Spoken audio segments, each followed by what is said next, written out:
Hello, everybody. Hello. Today is another Sunday. It's a football Sunday. We're going to have the Eagles and the Bengals playing here at my local dive bar. We're not. That's the only option we have because Fox, whatever Fox was going to play, it's blacked out.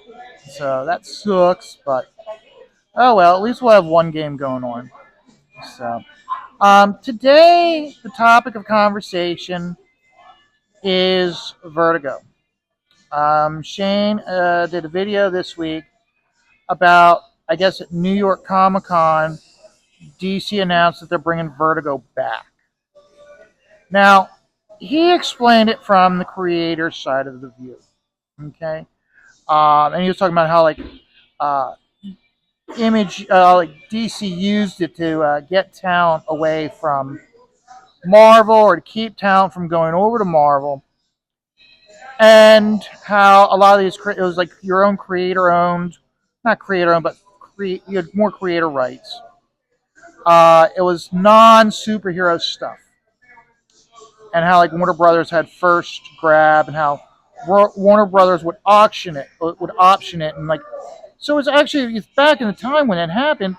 It was a pretty good gig. It's like okay, you did a Unknown Soldier or the remember how Brian Wood was doing his Viking story, and he was also doing his Revolutionary War story. So it'd be cheap for Warner Brothers to option it, and possibly the creator has the ability to go and get a nice payday from it.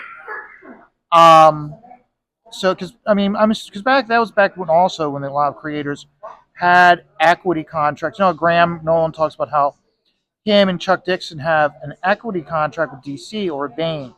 So whenever they use Bane in movies, TV shows, toys, he gets a royalty from it. Um, I'm going to look at it from a different point of view because again, with the equity, I'm assuming these creators with these non-superhero IPs, they had some type of equity in it, even though they weren't really using any of that stuff for like for TV shows or for uh, T-shirts and whatnot. My thing is, I'm looking at it from more. I remember when Vertigo started, and the whole thing with Vertigo was it was for DC IPs that were non superhero. You couldn't really have a like Unknown Soldier, Jonah Hex, Weird War Tales, like Swamp Thing, John Constantine, Shade the Changing Man, Human Target. They really didn't have a place in DC Cape universe. So if they did, remember how DC also was notorious for when they do their event books. It didn't make sense. Like, okay, we gotta have Swamp Thing show up in this uh, in this event because it just didn't fit. I remember one of the things where it was like because Crisis on Infinite Earths was such a big hit, Swamp Thing had to have a tie-in to get people to buy the book. Well, moving forward after Crisis, a lot of those books, and we're talking about around like Zero Hour, uh, a lot of those titles that I mentioned, they really didn't have a place for them to have an interaction. There was no need. They just didn't fit in to have John Constantine showing up at a DC event or to really interact with any other characters other than maybe Batman. But even then, it was kind of like, we already have our mystical characters. We don't need to have more of them in that. So for me, it was one of those where it's like I understood why, and it's one of those where it's like, but my main thing with Vertigo wasn't just the fact that they were having these IPs that just didn't fit in with the superhero IPs because they just didn't. But the thing was, is first thing I noticed with Vertigo was they weren't using superhero style art. Okay, when I say that, I mean they were using artists who were uh, they were much more abstract and expressive. When I say expressive, I mean expressive as in the uh, uh, classical art style that you see in museums.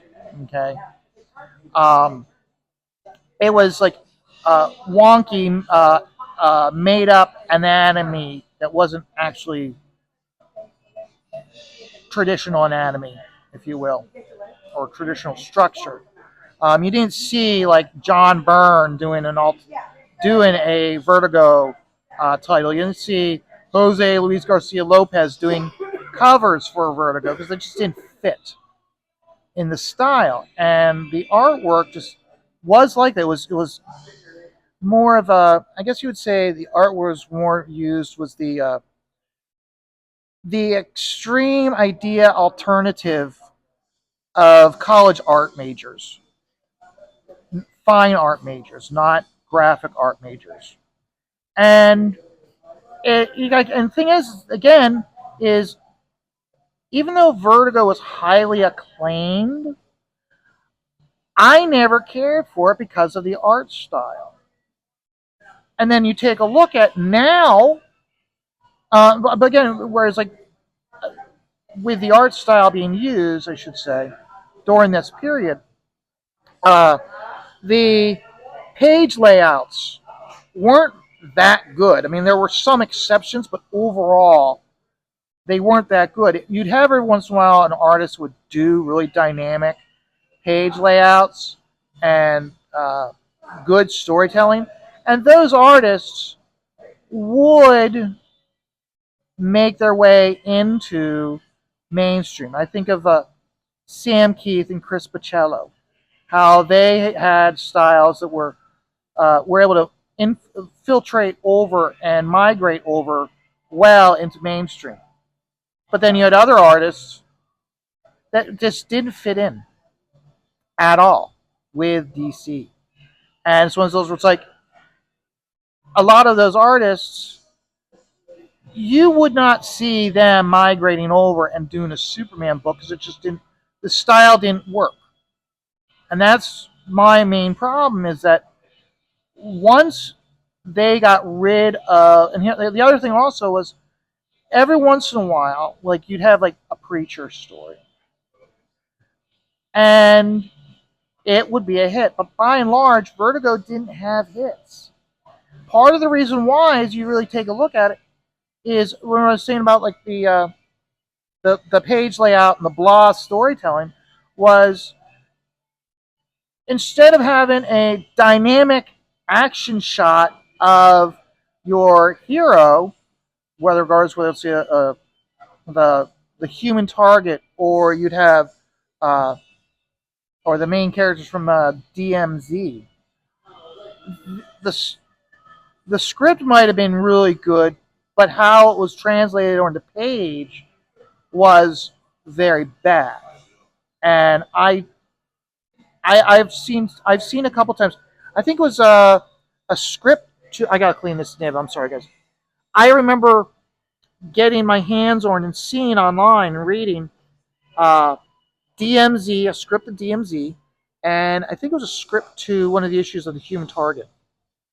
And when you read the script, it sounded really, really good. Then when you saw the book and you saw the artwork, it's like, what the hell is this?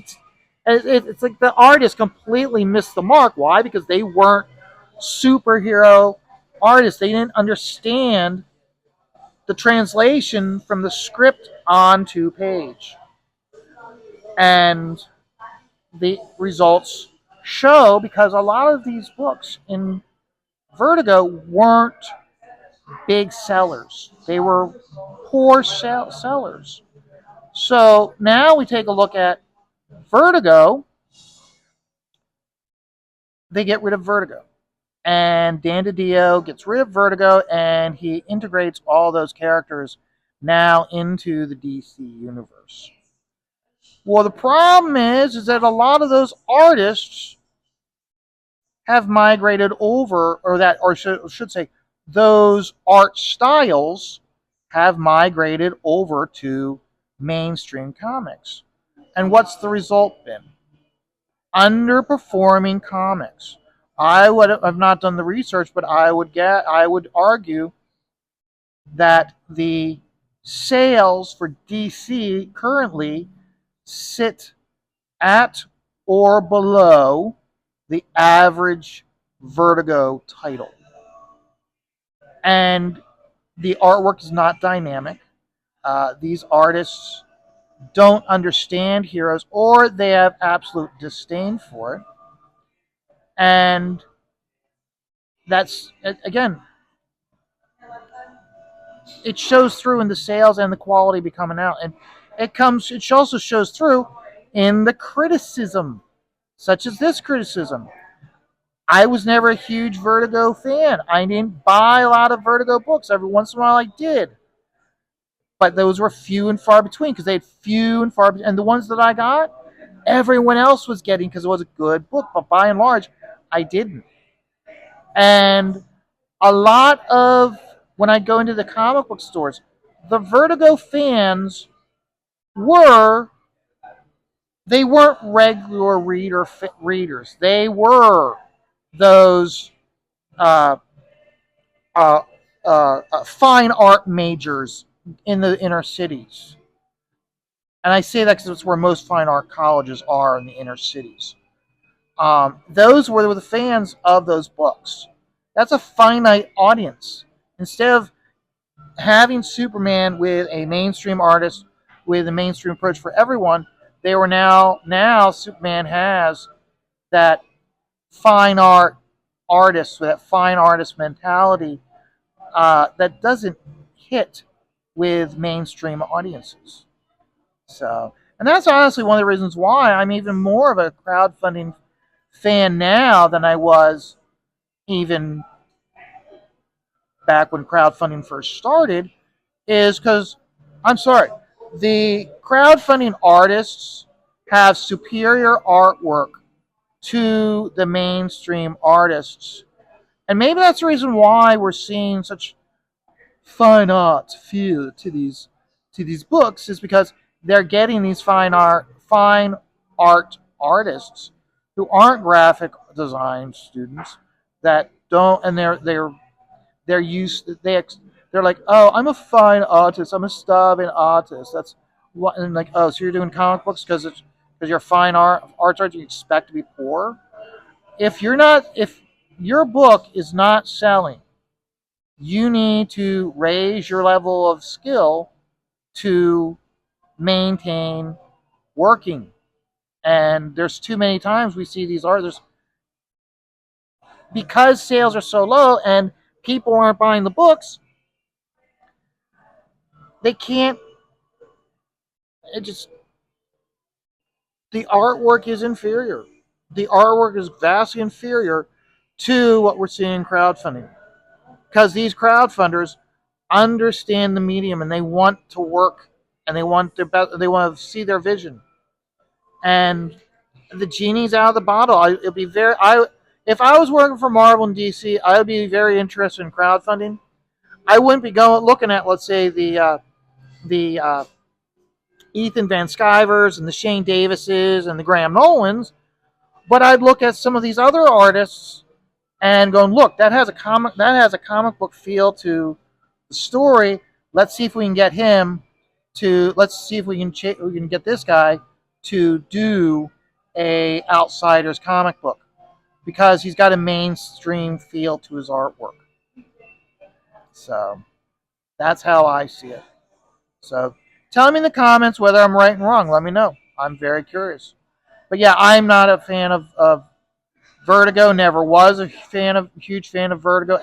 Like I said, every once in a while, every once in a while, you would have a good DC, a good Vertigo book. But by and large, it was inferior to what was being produced over at the mainstream DC. So, but hey, this is my 2 cents. You gotta tell me where I'm right, whether I'm wrong. But until then, I'm going to keep doing what I'm doing.